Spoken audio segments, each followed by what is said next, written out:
Olá, famílias! Esse é mais um episódio do nosso Mãe Também Pode. Esse podcast tem o intuito de trazer conversa, informação e clareza sobre temas que são pouco falados na maternidade, para mostrar que a mulher, além de mãe, pode ser filha, empresária, executiva, esposa, mas principalmente feliz. Aqui a gente quer mostrar que a mãe também pode, o que ela quiser. E o episódio de hoje vai ser muito especial. Primeiro porque a gente vai falar sobre um tema pouco falado na maternidade. E vocês sabem que eu amo trazer esse tipo de tema para nossa discussão aqui. Segundo, porque é um tema que eu tô vivendo na minha pele, né? Assim como milhares de famílias. Eu sou tentante já há 2 anos e meio e a gente vai falar sobre como lidar com as emoções desse processo. Emoções, frustrações, sentimentos, né? Que envolvem todos eles. E saber se a gente pode viver essa fase de uma forma mais leve.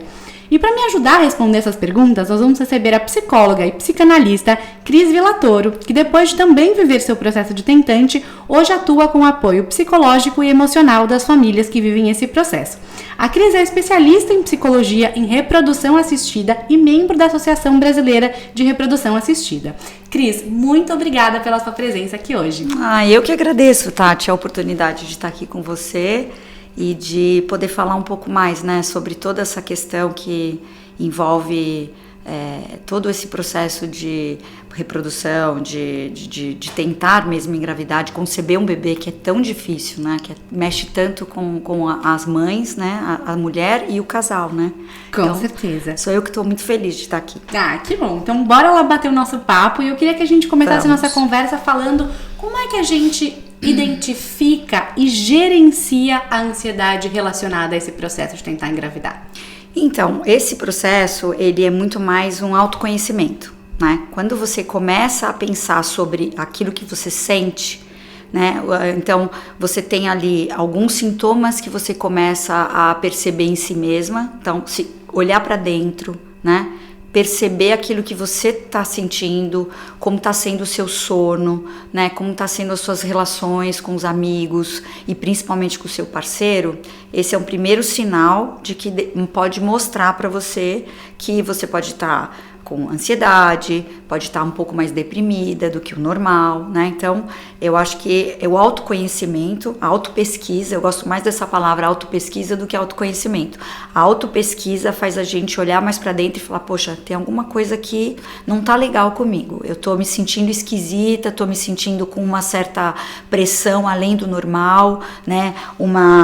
A gente fala bastante que reconhecer o próprio sintoma é o primeiro passo. Então, olhar pra dentro. Então, essa é a primeira coisa. E aí, o que vem junto com isso? Vem aquela coisa, né, de uma preocupação excessiva sobre essa questão da concepção. Então, você começa a achar que eu estou me preocupando demais com isso. A minha vida toda está girando em torno desse tema. Então, você vai conversar com uma amiga, você não sabe falar sobre outras coisas a não ser esse problema. Então, esse eu acho que é um primeiro sinal de alerta, né? De alerta de que tem alguma coisa ali que está te atrapalhando a viver a tua vida enquanto você tenta ser mãe, né? Outra coisa, uma irritabilidade excessiva. Então, esse é um outro sinal, sabe? De que você está muito ansioso, que você está muito ansiosa e que você está ali, não está gerindo muito bem as suas emoções. Então, está super irritada além do normal. Uma outra coisa é quando você também detecta que você está com dificuldades para dormir. Então você está ali pensando muito na concepção, você está pensando muito no futuro e isso faz com que sua mente fique desassossegada, né? Então, insônia, né? Dificuldade para dormir também é outro ponto que é bastante visível, né? Quando a gente está muito ansioso. E ter esses pensamentos também muito obsessivos sobre a concepção também é um negócio que é um ponto de alerta. Né? Então, ficar buscando na internet de forma obsessiva todos os porquês, né? Que eu não consigo engravidar, o que é que está me gerando ansiedade, faz a sua cabeça trabalhar num turbilhão que é uma coisa assim surreal, né? Só quem passa por isso sabe, né? Então, a gente precisa tentar gerir melhor a ansiedade quando você está ali naquele processo de, eu vou agora então me dedicar a ter um bebê, a engravidar. porque o hipotálamo, ele tá muito ligado, né, à hipófise e aos ovários. Se você fica ali naquela ansiedade excessiva, né? Porque ansioso todo mundo é, né, Tati? Todo mundo. Acho que hoje ninguém pode dizer que não tem ansiedade, né? Não existe essa de dizer assim, eu não sou ansioso. Oi, como assim? Não, a gente é ansioso, né? A gente, lógico que aprende a lidar a ansiedade a partir do momento em que você se autoconhece. Então, você tá sentindo ali que você tá um pouco mais ansioso do que o normal? Espera um pouco então e dá uma olhada, ver o que você está fazendo, né?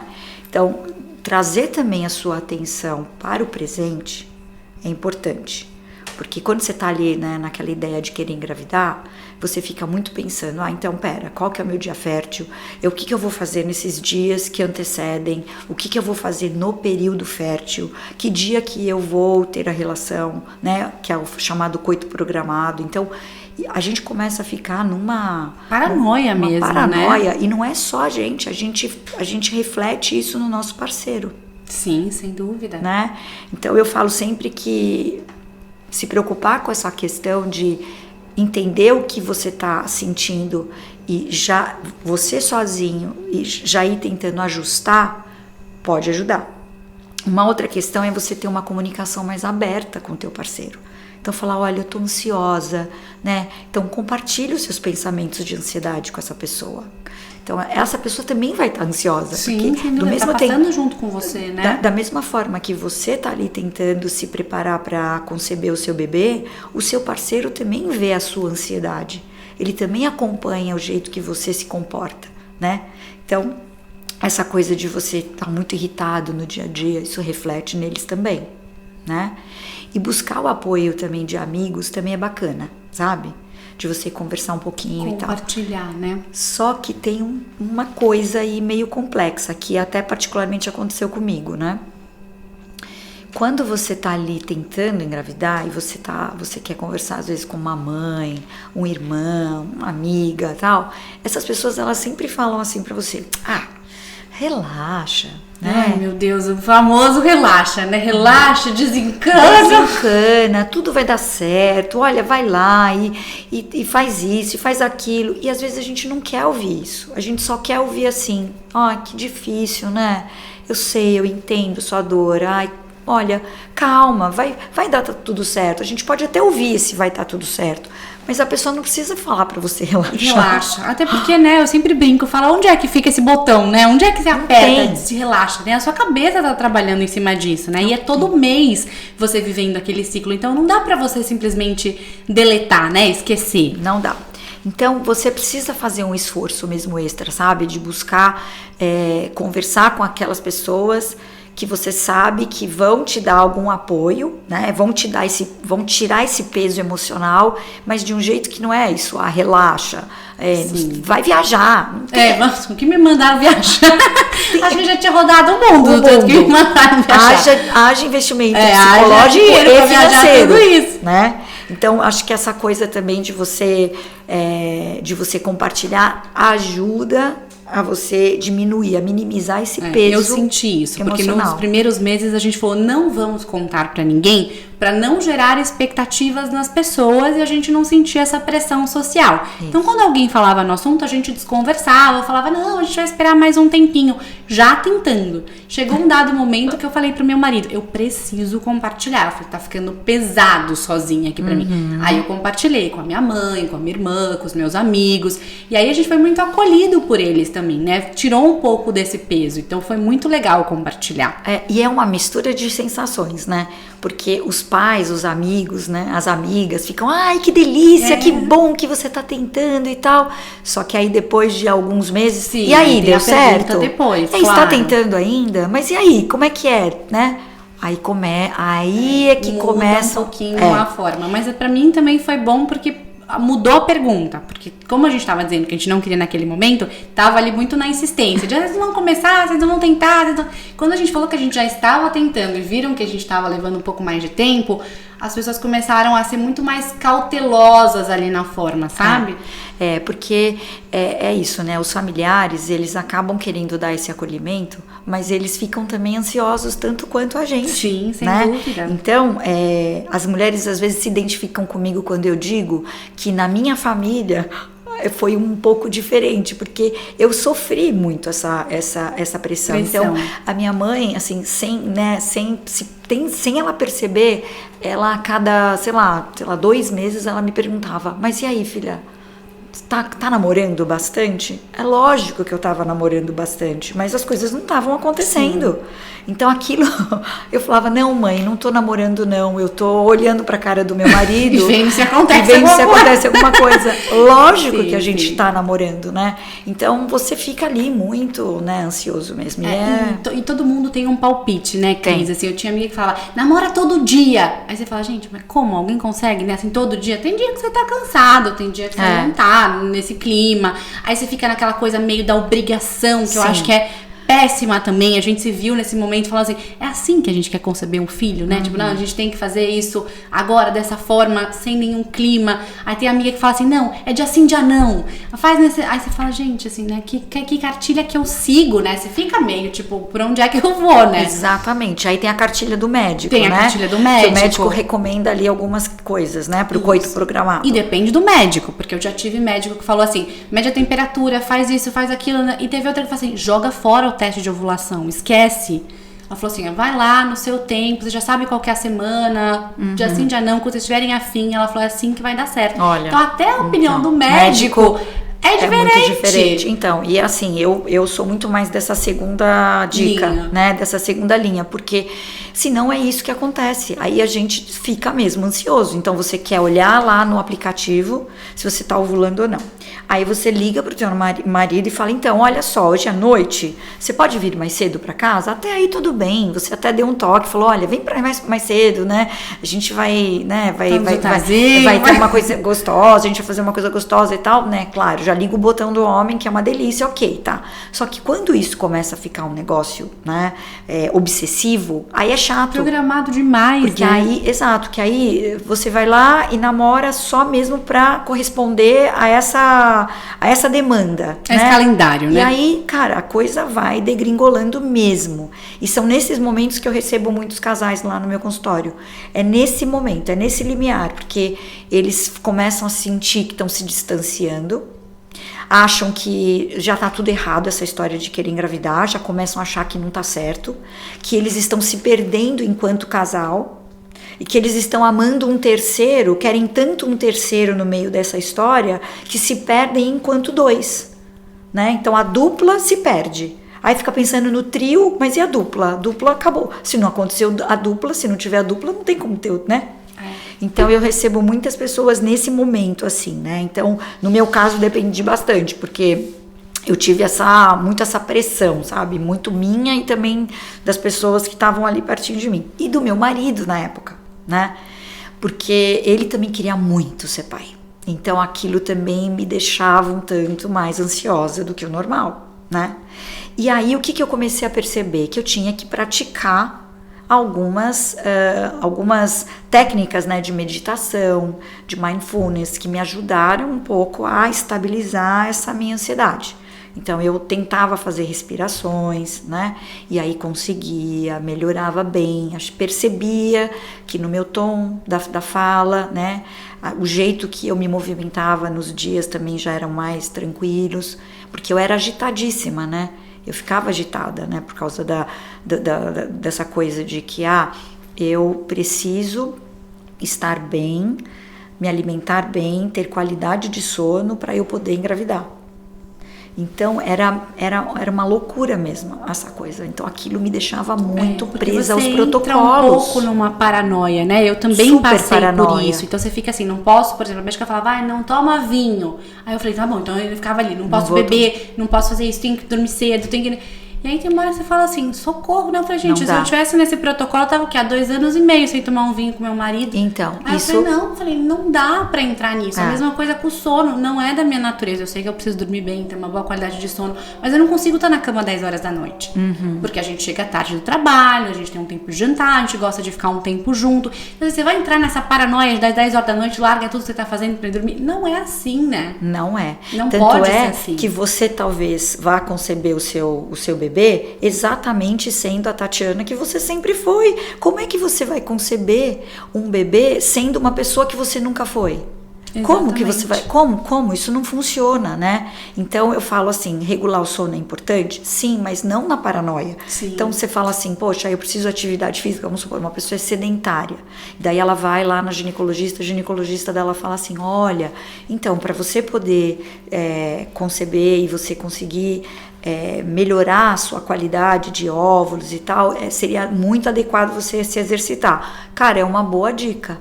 Porém, você precisa ver se você é assim. Se cabe na sua agenda, o que cabe na sua agenda, né? Porque o que eu percebo muito no consultório, as pessoas tentam mudar completamente o estilo de vida só porque querem ser mães. E aí fica pesado demais, aí, né? depois porque você não é você nesse processo, né? Exatamente, você se perde, né? Você se perde, a sua identificação vai pro ralo, né? Quem é você no meio disso tudo? Ou você tenta encontrar fugas. No meu caso, teve um período que eu saí fazendo 35 tipos de exercícios diferentes. Eu fazia tênis, yoga, boxe funcional. Aí teve um dia que minha mãe olhou pra mim e falou, Tatiana, você tá lotando a sua agenda desse jeito pra fugir de quê? Aí você para e fala, opa, é verdade, né? Por que eu entrei nesse looping de eu vou fazer um monte de coisa pra eu não ter 5 minutos pra parar pra lidar com as minhas emoções, né? Porque aí você vai tentando encontrar fugas ali pra tentar encontrar, isso também faz parte do processo, né? Tentar encontrar o seu centramento, né? Que é o que você falou, pode ser através do mindfulness, pode ser através da meditação, da respiração, do exercício. Tem N técnicas, né? Mas eu acho que a gente precisa encontrar aquilo que funciona pra gente, pra tentar encontrar o centro nesse momento, né?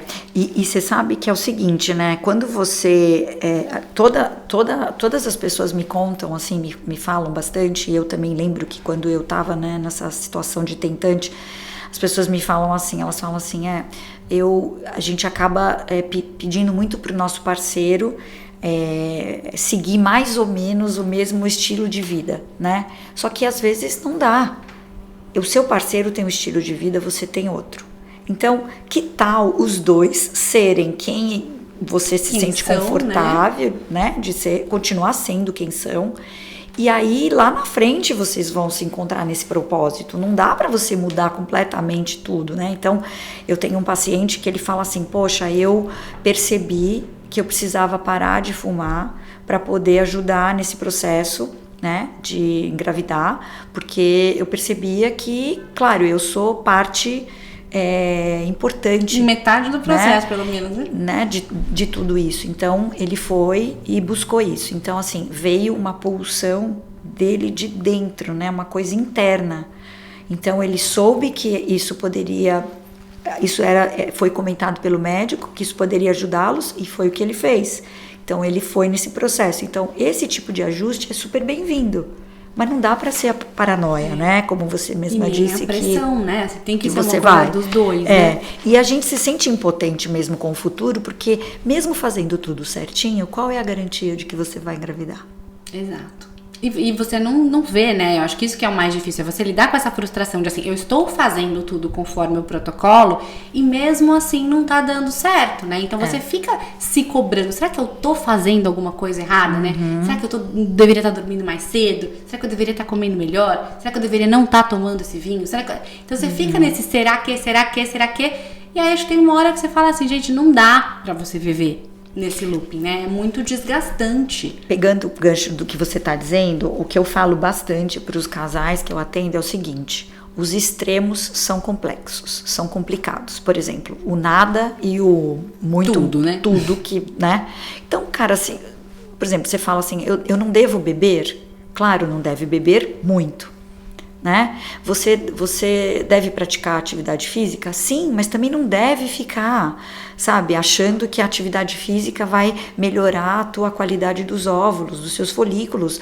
Ela talvez, assim, ajude um pouco, mas isso não vai, né? A obsessão... É uma combinação de fatores, né? Exato. Então, assim, eu acho que o lugar do meio é sempre muito legal. Encontrar esse lugar do meio não é fácil, a gente sabe disso. Não é, sim. Né? Mas é assim, você percebeu, que nem você estava dizendo, eu gosto de tomar um vinho com meu marido no final do dia, e eu entendo que se eu fizer isso X vezes por semana tá ótimo, porque a gente se conecta, é o nosso momento. Não, é mais importante ótimo, você estar nesse momento, que bom, né? Exato, é melhor você estar vibrando nessa sintonia do que você assim, não, eu não vou tomar vinho porque isso vai acontecer aquilo, tá bom, mas e a conexão entre vocês, então, não é importante? Né? Sim, então, esse lugar do meio eu acho que vem dessa consciência, né? Jung falava uma coisa muito legal, ele falava assim, você só modifica algum comportamento que você entende que não é bom quando você toma consciência que ele não está sendo legal. Então você percebeu ali que tem alguma coisa que não está boa, segue a tua intuição, não é a da amiga, né? Não é do teu médico, é a sua própria intuição. Então eu acho que isso é muito legal. Por aí, não? E uma outra dica, Tati, é assim, é você limitar a exposição de estímulos estressantes. O que é isso? Essa coisa de pesquisar na internet, como eu te falei, não é uma coisa legal. Essa coisa do sono, como eu te falei, a alimentação também é bem bacana. E uma outra coisa é você estabelecer um limite de tempo para tentar. Então você chega pro teu parceiro e fala assim, ok, quanto tempo nós estamos tentando? Estamos tentando há X tempo. O que parece para você esse tempo? Me parece ainda muito legal, tá tudo certo, vamos tentar mais um pouco de maneira natural? Vamos, então segue. O que eu percebo no consultório é que os casais, eles às vezes têm um descompasso. Um é otimista, o outro é mais realista. Um quer continuar tentando naturalmente, o outro já fala, olha, por mim, nós já iríamos para a reprodução assistida. E aí a gente percebe uma resistência um dos lados. Quando os dois começam a convergir, aí tudo bem. Mas existe muito isso também. Então isso gera ansiedade. Sim. Tá? Outra coisa, qual o momento de buscar o profissional? Isso, é isso que eu ia te perguntar. Em que momento que a gente olha, tô passando aqui do que é normal, né? Porque eu acho que não dá pra gente estabelecer aqui um padrão único. Mas quando é que a gente olha e fala que eu preciso procurar uma ajuda? Então, é quando você consegue realmente identificar em você de que você chegou ali no momento em que você não conseguiu dar conta de algumas questões, que está muito ansioso, que você está com essa irritabilidade excessiva, que isso está impactando, está reverberando no seu casamento. Aí é o momento de você buscar ajuda. Isso é muito subjetivo. Sim. Porque o teu marido pode falar, Tatiana, olha só, você está muito ansiosa, etc e tal, mas você não se reconhecia ansiosa. A gente não se reconhece mesmo, é uma coisa, é muito engraçado isso. A minha família começou a falar pra mim, minha mãe, Tati, você já pensou em fazer terapia? Você já pensou em fazer terapia? E eu falei, não, mas eu tô muito bem resolvida com isso, gente. Pra que eu vou fazer terapia? Imagina, tô super lidando com as minhas emoções. Eu e o Rafa, a gente tá numa sincronia, né? Nossa parceria, nosso casamento não foi abalado por isso. A gente tá conseguindo viver bem. O dia que eu sentei pra conversar com a terapeuta, ela falou, então, vamos fazer 2 vezes por semana? Eu falei, gente, eu acho que eu tô muito pior do que eu imaginei que eu tava, né? Eu achei assim, eu não preciso fazer terapia pra ela me pedir pra fazer 2 vezes na semana. Então, se a gente não se reconhece nesse lugar, né? Não, por isso que é importante você ter uma escuta ativa também sobre, por exemplo, teu marido falar assim pra você, então, Tati, eu tô sentindo você um pouco mais ansiosa do que o normal. E aí você fala, sério, é mesmo? Você tá, o que eu venho fazendo? Quais são as evidências que você acha que eu tô sendo mais ansiosa? Aí eu acho isso, aquilo outro. Então, é legal você considerar. Sim. Assim como você pode devolver pra ele, olha, você também tá assim, tô percebendo você. Então, se perceber é muito legal quando você se percebe, mas às vezes quando você se percebe já passou um tempo, sabe, um bom tempo, e aí algumas coisas já ficaram ali mais desajustadas. Então, o teu sono já ficou desregulado, você não quer ir para atividade física, porque daí você acha que você pode estar mais estressado por causa disso, e é o contrário. né? Então a gente até busca informações na internet até para aliviar um pouco isso, mas a internet nem sempre ela vai ajudar a gente a lidar com as emoções. Então procurar um profissional que tenha uma escuta qualificada e uma coisa muito legal, sabe? Eu acho que as pessoas de modo geral ela tem alguns enredos muito dominantes e o profissional dessa área ele tá livre desses enredos, que são esses enredos mais dominantes na sociedade, que você vê que são coisas muito mais óbvias, entendeu? Então você começa a ter uma outra percepção sobre a sua vida, sobre aquilo que você tá fazendo, né, os seus comportamentos, as emoções, como você tá lidando com as coisas. E então, aceitar as nossas vulnerabilidades, né, que eu acho que esse é o maior desafio. Eu acho que a gente tenta, nesse processo, se apegar a algum tipo de controle, né, eu acho que a minha agenda ali lotada dos exercícios era um pouco disso, era aquilo que eu podia controlar. Então assim, né, se eu consigo controlar a quantidade de exercício físico que eu vou fazer, que está sob a minha gestão. Então, é muito difícil a gente lidar com a vulnerabilidade. E aceitar que a gente não está conseguindo lidar com o processo é ter que lidar com mais uma frustração. Exatamente. Além da tentativa, né? Então, assim, eu não estou dando conta de ser mãe e eu não estou dando conta de mim mesma nesse processo. Então, assim, é mais uma coisa que você tem que trazer luz, né? Exatamente. Mas é muito bom quando você reconhece essa vulnerabilidade, porque daí sim você começa a atuar, né? Você tem um caminho, né? E Jung falava uma coisa que era muito gostoso, assim, eu gostava muito de ler essa parte que ele falava, assim, isso me trazia uma coisa bem, bem interessante. Ele falava assim, todos nós precisamos e necessitamos estar no controle, porém você só está no controle quando você deixa o controle. Parece uma coisa esquisita, mas você só está no controle quando você abre mão do controle. Aí sim você está no controle. Porque você deixou fluir, entende? Você não depende de você, né? Aí sim você tá no controle, porque você entendeu que estar no controle não vai te ajudar, vai te deixar ansioso, vai te deixar preso ao futuro, você não vai viver coisas presente, do momento. Então, você tá ali, eu vou terminar aqui o vinho, mas eu quero daqui a pouco sair daqui, eu vou botar aquela lingerie, porque daí eu vou chamar a atenção dele fazendo isso, fazendo aquilo. Não. Toma o seu vinho, conversa ali, né? Vive aquele momento. Se no meio ali do vinho você falar assim, nossa, agora eu tô, né, assim, super relaxada e faz uma massagem, vamos assistir um filme, a coisa rola de um jeito tão mais gostoso, né? Natural, né, do que a gente já sabe que acontece com a maioria dos casais, né? E cada pessoa, né, é uma pessoa, nós somos muito diferentes, nós somos únicos, então aquilo que para você tá sendo algo prazeroso, para o teu marido pode não ser. Sim.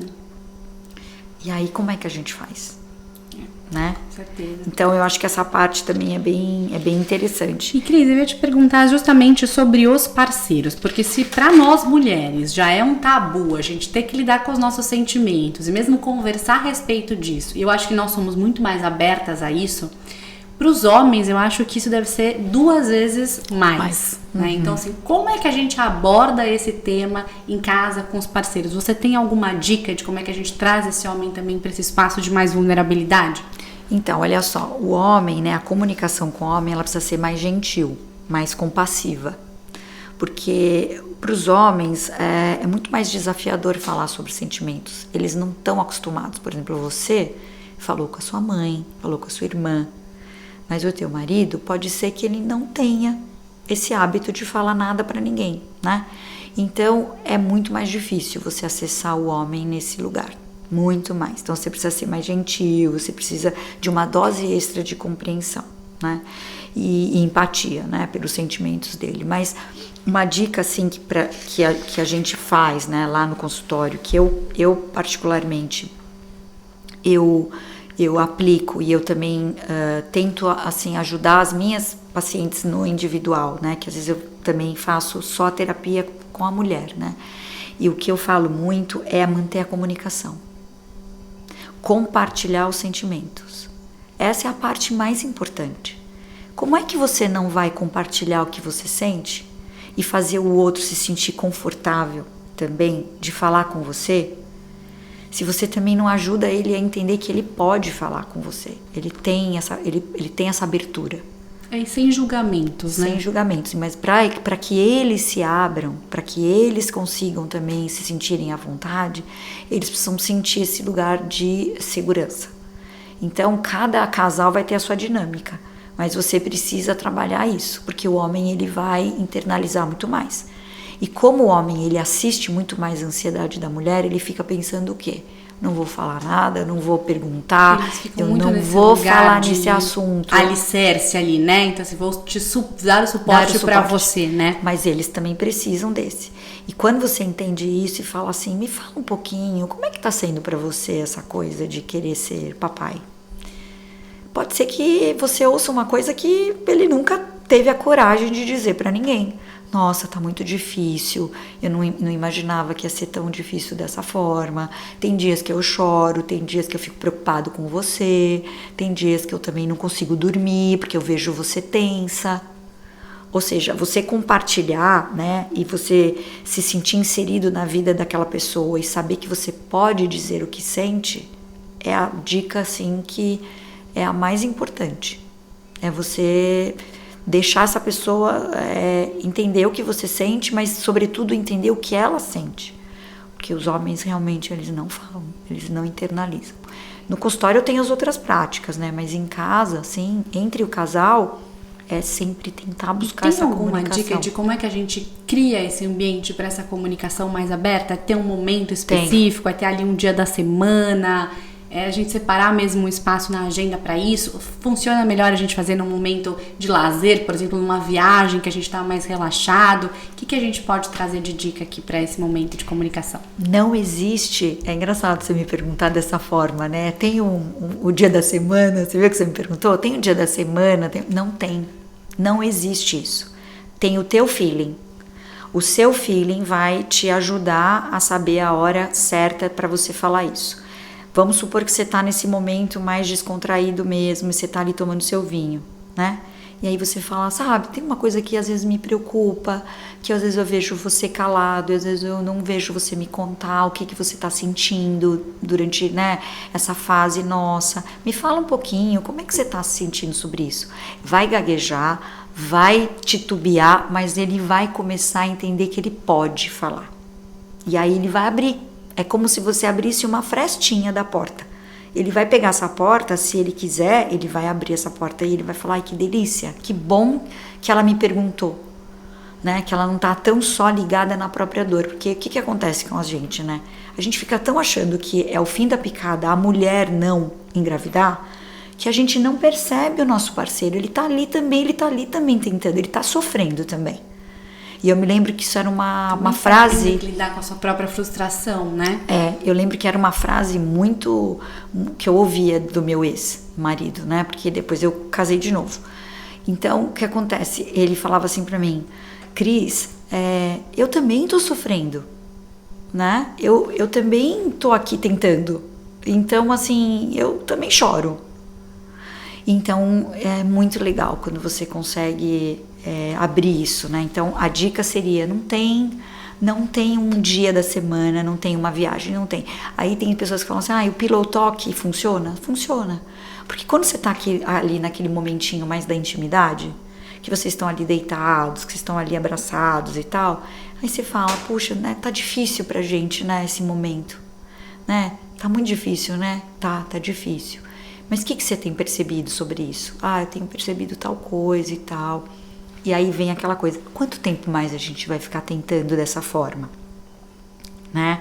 Esse é um tipo, né, de comunicação, porque depois quando você vai para a reprodução assistida, aí é um outro, né? Então, e aí? Mas o que você acha que vai acontecer com os meus óvulos, né? Você acha que a divisão celular ela vai acontecer?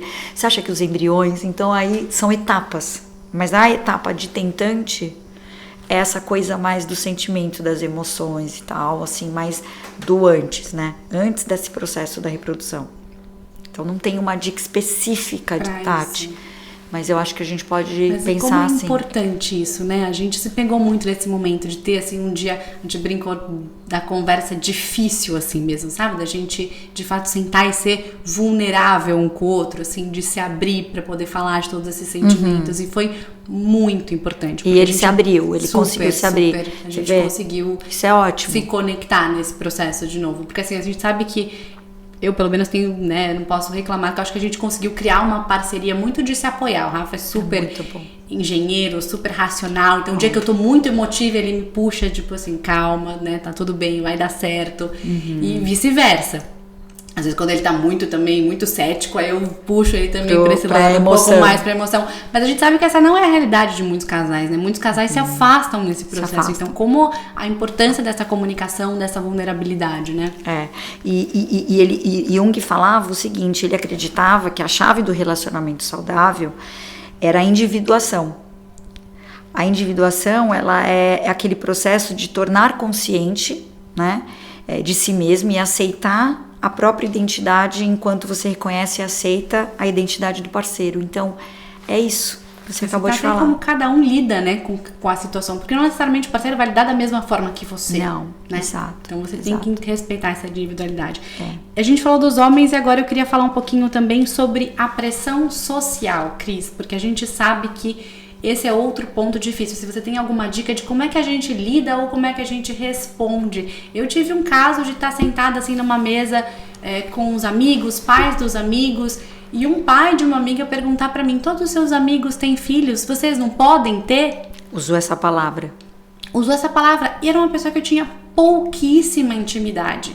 Numa mesa cheia de gente. Eu falei, você imagina se eu tivesse que responder não, eu não posso ter?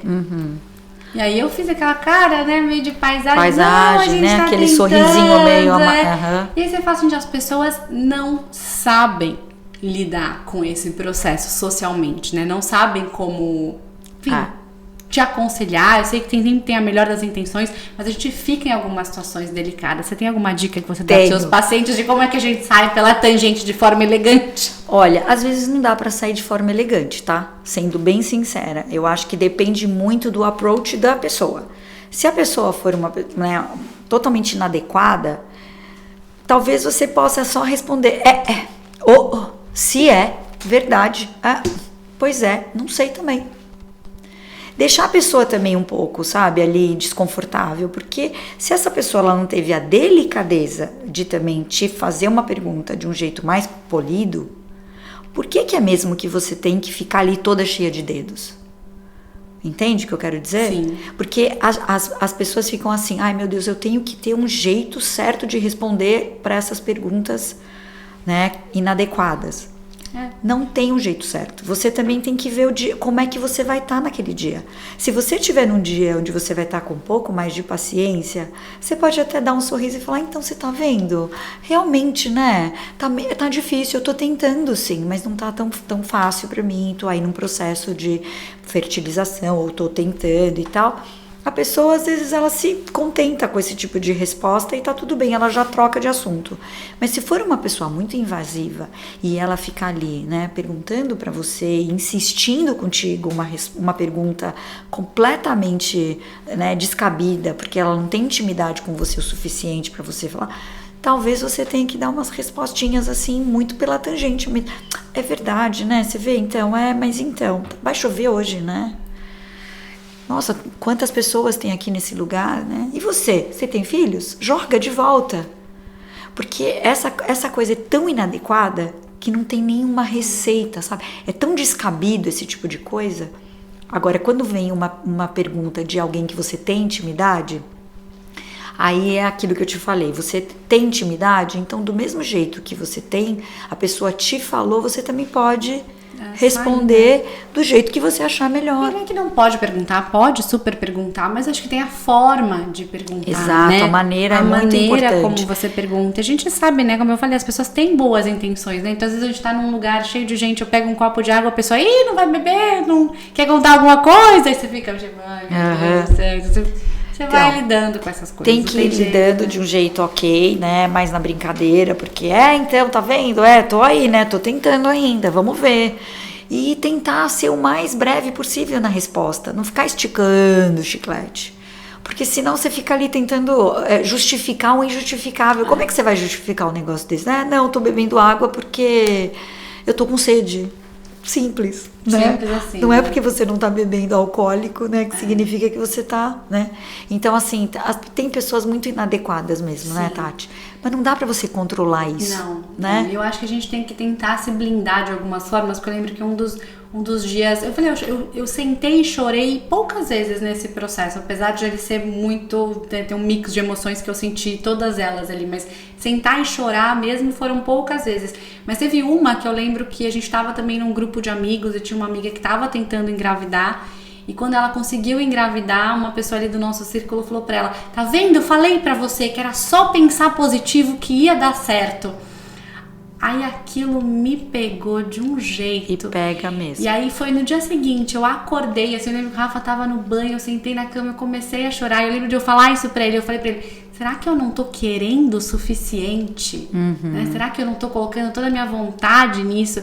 E ele olhou pra mim, ele até assustou, assim, ele falou, você tá louca? Ele falou, não tem nada a ver com isso, né? Claro que não, existem tantos fatores ali, né, que estão envolvidos nisso. Ele falou, não é questão de querer ou não querer, é muito mais amplo que isso. Mas aquilo de fato me pegou, sabe? Então, assim, é uma coisa que alguém falou ali que eu trouxe pra mim. Que deu um gatilho. E a gente precisa entender aquilo que é nosso e aquilo que é externo, né? Aquilo que a gente traz pra esse momento. Exatamente, porque aquilo às vezes não é teu, né? Você acabou puxando porque veio de uma fala que fala sobre aquela pessoa acha aquilo, né? E aí você, por um momento mais vulnerável, você achou que aquilo era teu, né? Era meu, exato. Era seu. Você me lembrou de uma situação que eu vivi também muito interessante, que foi o seguinte, quando eu tava tentando engravidar e eu tinha acabado de perder, né? Porque eu tive um aborto espontâneo logo depois que eu tentei, depois de 4 meses. Uma amiga minha deixou uma mensagem na minha secretária eletrônica, porque isso já faz bastante tempo, né? Eu tinha 32 anos, então faz bastante tempo, eu tô com 53. E aí eu tinha acabado de voltar, né, da minha gineco, e a gente tinha feito ultrassom e eu não tinha conseguido ver o saco gestacional, então eu tava super chateada.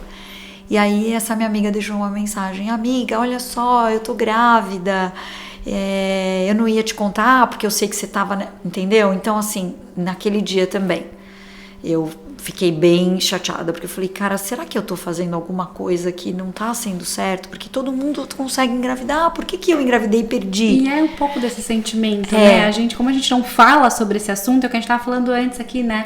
A gente fica com a sensação de que só a gente tá passando por esse momento, né? Então por isso que é tão importante a nossa conversa aqui hoje, porque são milhares de mulheres, né? Acho que assim, 1 em cada 5 que tem alguma questão voltada à infertilidade. Não só as mulheres, né? O casal, né? 1 em cada 5.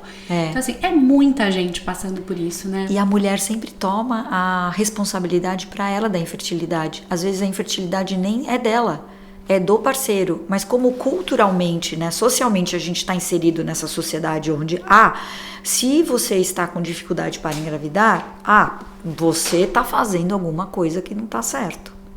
Então, recai sobre a gente, muito mais. Quando você vai investigar, muitas vezes acontece, tá, Tati? Da gente, lá no consultório, receber casais onde a infertilidade é detectada pelo homem. O que vai acontecer? O homem fala, não, pera um pouco, não, como assim? Até ele assimilar e ele conseguir acessar essas emoções e ele poder entender que tá tudo bem, ok, se tem ali uma dificuldade no sêmen, né, não tem mobilidade, né, a tipologia do sêmen não vai ajudar, tem outras técnicas, mas para o homem é muito difícil, ele pra gente é mais fácil, entre aspas, né, assimilar, né? Assimilar. É uma coisa muito... É complexo, né? Então é complexo. E a gente às vezes se sente culpado, inclusive, né? Às vezes a gente vê uma amiga, né, que tá grávida e a gente fica triste e a gente se sente culpada por estar triste, porque a gente sabe que é um momento muito feliz pra alguém. A gente às vezes vê as nossas próprias amigas, às vezes ali com dedos de contar uma coisa super bacana pra gente, porque sabe que a gente tá passando por esse momento. E a gente consegue separar os sentimentos, né? Eu acho que você vive a sua tristeza pelo seu processo, mas ao mesmo tempo muito feliz, né? Pelo processo A resiliência ajuda muito, né? O casal a passar por essa fase dessa pressão social, né? Então, a resiliência, você vai ali elaborando, vai passando por aqueles processos todos, né? De responder uma coisa aqui, outra ali, de se esquivar aqui, de se esquivar ali. E é o que fortalece. Sim. E você falou em resiliência, Cris, eu queria te perguntar. E quando o resultado não acontece? Quando ele não é aquilo que a gente espera, né? Como é que a gente encontra essa resiliência? Ou até mais que isso, né? Até que momento que a gente insiste, né? Onde é que a gente entende que também talvez a gente precise, enfim, dar um tempo, ou não seja esse o caminho, ou procurar algumas alternativas? Essa parte acho que é a mais doída, né? Porque quando você chega ali, né? Você tentou tudo que você podia tentar, e você entende que ou você tem que abrir mão da maternidade ou você tem que partir para uma outra coisa que às vezes você não quer, eu acho que esse momento é muito complexo e subjetivo. Cada pessoa, cada casal vai sentir de uma forma. Ponto, né? Mas assim, uma coisa importante que eu sempre percebo é que você precisa, na verdade, compartilhar isso com a pessoa mais importante da sua vida naquele momento, que é o teu parceiro. Porque é o que eu te falei, às vezes não adianta você querer continuar no processo e o outro não. Então a gente está falando de tentantes, que são as pessoas que estão, né, num momento anterior ao processo de reprodução assistida. Mas quando você passa também para o processo de reprodução assistida, ainda as coisas elas tomam uma proporção. É uma nova jornada. Cresce exponencialmente. Né? Cresce exponencialmente a ansiedade. Cresce exponencialmente aquela coisa a pressão, sabe, do casal, é muito mais complexo. Porque você já tá indo para um plano B, né? Eu brinco, falei isso pro Rafa e eu cheguei até essa conversa com a minha mãe, né? Porque a gente foi postergando, assim, vamos mais um mesinho no segundo semestre, né? Agora tem o casamento da minha irmã. E aí minha mãe falou assim, você não tá com medo de fazer isso? Medo no sentido de, essa é a minha carta na manga. Se você utilizar, qual a outra sobra? Por enquanto, ela é um plano que vai dar certo. Enquanto ele é um plano, ele é maravilhoso, porque ela é bem sucedida na minha cabeça. Exatamente. A hora que eu for pra ele, se ele não der certo, aí você vai olhar e falar assim, ferrou, né? Qual é a minha alternativa? Então, assim, enquanto ele é um plano, ele é muito gostoso, né? Mas então eu imagino o quanto deve crescer essa ansiedade, porque é só a luz no fim do túnel, né? Exatamente. Então tem vários tipos, né? Tem esse tipo de conversa, né? De como é que você vai lidar com isso nesse primeiro momento, nessa primeira etapa, e depois tem essa outra etapa, né? Mas sempre a comunicação, né? A comunicação, ela é sempre muito importante. Se você não conseguir conversar com quem você precisa e ter intimidade suficiente para juntos vocês tomarem decidirem decisão, o que vocês vão fazer, cara, tem uma coisa errada, né? Você precisa ter essa intimidade, você precisa ter essa abertura, né? Precisa ter essa troca mesmo, né, com o teu parceiro. Eu acho que isso vai ser fundamental depois da chegada do filho, né? Eu acho que você constrói um alicerce, eu acho que isso foi uma coisa positiva também nesse meu momento. Eu acho que eu criei uma comunicação hoje com meu marido que ela vai ser muito benéfica pro momento que a gente tiver os nossos filhos, né? Você falou, nossos, que bom, você quer ter mais de um. Mais de um, pretende ter mais de um. E Cris, eu ia te perguntar também justamente sobre agora a reprodução assistida, né? Eu tô prestes a começar o meu momento aqui de tratamento da FIV. Sim. Se existe alguma estratégia pra gente se preparar para esse momento? Então, uma estratégia que eu sempre recomendo é essa coisa mesmo da atividade física, né? Para você baixar muito essa coisa agora eu vou para reprodução assistida, puxa, o que vai acontecer? Como é que vai ser essa minha... como é que vai ser essa comunicação entre o que eu sinto e o meu corpo, né? Então, basicamente, acho que a atividade física, essa coisa do sono, né? De você viver o presente, como você mesma disse, do vinho, daquela coisa de sair com as amigas, continuar vivendo a sua vida independente de qualquer coisa, porque você não pode parar quem você é só porque você está no processo de reprodução assistida, né? Então, a dica é você conseguir fazer as coisas que você gosta, continuar fazendo as coisas que te dão prazer. Essa sensação de bem-estar que a gente às vezes para de buscar, você precisa recuperar isso. De alguma forma você tem que fazer. Rotina, né? Mas assim, não porque você precise preparar só o seu corpo, você tem que preparar a sua mente. E você tem para preparar a mente, para você estabilizar todas as substâncias que você gera no seu sistema nervoso central, todas a noradrenalina, dopamina, serotonina, todas essas substâncias, você precisa comer bem, você precisa se alimentar, né? Você precisa se alimentar bem, você precisa dormir bem, se relacionar, né? Então seus afetos precisam você precisa estar se sentindo bem para você poder receber. É igual aquilo que a gente fala, né? Como é que você vai receber alguém na sua casa mental se tiver ali tudo empoeirado, se tiver tudo ali, né? Bagunça, né? Tá uma bagunça, você não consegue, né? Então, primeiro, sabe, vamos melhorar ali a tua saúde mental. Então, se você percebe que você tá muito ansiosa, procura apoio. Se você não tá tão ansioso, não reconhece que tá ansiosa, tá indo bem, tá fazendo as coisas que você gosta, tá se alimentando bem, tá viajando, fazendo suas coisas, trabalhando, né? Precisa continuar na sua vida. Não dá para você pausar tudo que você é só porque você tá no processo de reprodução. Então, continuar fazendo as coisas que você gosta. Porque isso vai te trazer o quê? Vai te trazer essa sensação de alívio, porque você tá ali num projeto de vida em comum, mas você tá fazendo suas coisas, seu marido tá fazendo as coisas dele, e vocês estão ali caminhando juntos, né? E não tem assim uma dica, eu preciso fazer tal coisa, né? Específica. É o que eu te falei, tem homens que falam, eu vou parar de fumar, legal. Tem mulheres que beberam muito durante a pandemia e que aí resolvem agora ter um bebê e falam, poxa, eu preciso reduzir a ingestão de álcool. Faça isso. Eu tô muito sedentária, eu preciso talvez melhorar um pouco mais isso, então vai. Então, são ajustes finos que você precisa fazer, não é mudar radicalmente a sua vida, né? E que mais? Fora a atividade física, fora essa coisa do mindfulness, né, da meditação, de você se conectar com você mesmo e tal, de você talvez melhorar essa qualidade da sua casa mental,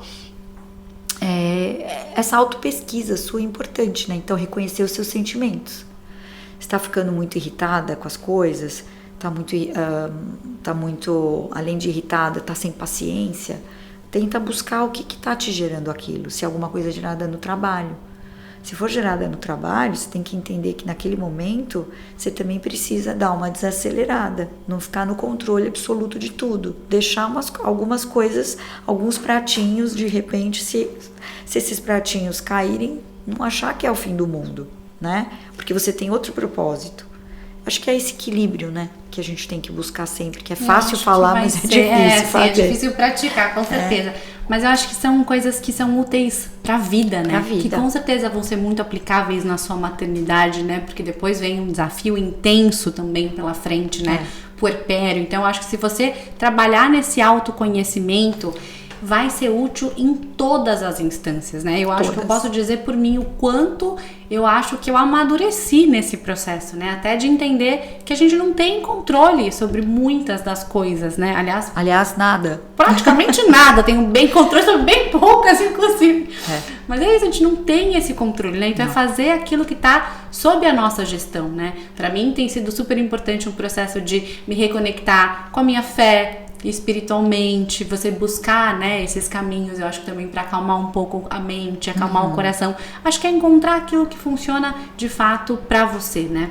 Sempre vai ser uma coisa muito subjetiva, a forma que você vai lidar com as suas emoções, não tem jeito. Uma coisa que às vezes você pode ouvir de uma amiga, a maneira como ela lidou com uma coisa, por exemplo, você falou da pressão social, né? Às vezes tem uma amiga que tava ali e ela falava, sabe o que eu faço? Eu respondo de tal jeito. Você pode ouvir aquilo e falar assim, tá, mas pra mim não fez sentido responder dessa forma. Não ressoa em você, né? Você tem que perceber o que né? Pra mim ajudava muito aquilo que eu te falei. Vê só, é verdade, né? Tô aqui tentando, ainda não consegui. Eram essas coisas que eu respondi. Encontrar o seu caminho. Né? E eu era um pouco mais assim, eu acabava respondendo de um jeito assim, mais bem-humorado, porque era a maneira que pra mim justificava. Já o meu ex, ele respondia de um jeito menos humorado. Então era engraçado, porque a gente caía na risada, na gargalhada, os dois, porque a gente percebia essa diferença, né? Então, eu acho que diante de também das partes difíceis desse processo, você também às vezes se vê rindo. Sim, sim. De você mesmo. Sim, E falar, não acredito que eu respondi desse jeito. Ah, é verdade, eu fiz essa cara. Nossa, entende? Então, assim, tem casais que até se aproximam nesse momento. Mas tem casais que, obviamente, se não cuidarem, se distanciam mesmo, porque fica tão pesado aquilo. Então, às vezes, usar o bom humor também é uma boa dica, sabe? Para você ir levando essa situação. Então, é o que você falou, o puerpério também é um momento bem complexo. Se você estabelecer aí um ritmo de bom humor, de compreensão, de levar as coisas leveza, de uma forma mais leve, sabe? Né? Se você fizer alguma coisa errada, né, entre aspas, a gente não tá aqui, né, querendo julgar, mas se a gente faz alguma coisa errada, tá tudo bem, eu tô aprendendo. Enquanto eu estiver tentando, eu voltei para tentar de novo aquilo. Então, tá tudo bem. Sim. Se você tem essa compreensão leveza. E essa leveza, acho que tudo fica mais gostoso, né? Sim. Por mais difícil que seja, sim, né? E se depois lá na frente não rolou e você vai partir para uma ovodoação ou para uma sessão temporária de útero, né? Que é a barriga solidária, também é outro processo. Você vê, olha quantas etapas. Sim. Ou mesmo se você pretende não seguir, né, com esse processo. Eu acho que ressignificar esse processo para você também de alguma forma também tá tudo bem, né? Eu acho que é se perceber, entender aquilo que tá fazendo sentido para você, para sua jornada, né? Você sabe que tem um livro muito legal que fala sobre as vigas da nossa personalidade, né? Ela fala o seguinte nesse livro, né? É do Nasio, eu acho, até preciso ver. Ele fala o seguinte, que cada momento da nossa vida é sustentado por uma viga. Então, tem um momento que você está lá tentando ser mãe, que tem uma viga que está sustentando aquilo. Que às vezes é essa viga mesmo da família, você quer muito constituir a família, né? Então você valoriza e aquela viga que sustenta toda a outra parte, né? Que ele faz uma analogia dizendo que o casamento é como se fosse uma tenda, né, de um circo, ele até fala. Tem uma, né, que a gente é meio malabarista quando a gente está no casamento, né? Então tem o mágico, a gente é meio mágico, né? A gente precisa fazer mágicas. Então ele faz algumas representações, né, do circo. E aí ele fala que cada momento da vida é sustentado por uma viga diferente. Então, às vezes é da família, depois é do trabalho, depois é do sexo. Então, quando a gente é mais novo, qual que é a viga que sustenta toda a história? A gente está ali ativo sexualmente, então a gente está se relacionando e fazendo. Depois, quando você casa, então qual que é a viga? Casamento é família.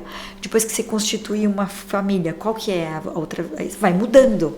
Cada momento da sua vida é uma viga, que é o que você acabou de falar. Pode ser que no momento X para de ser importante essa coisa de conceber e você dá a vida, você desloca a sua energia psíquica para outra coisa, né? Então é dentro disso que você acabou de dizer.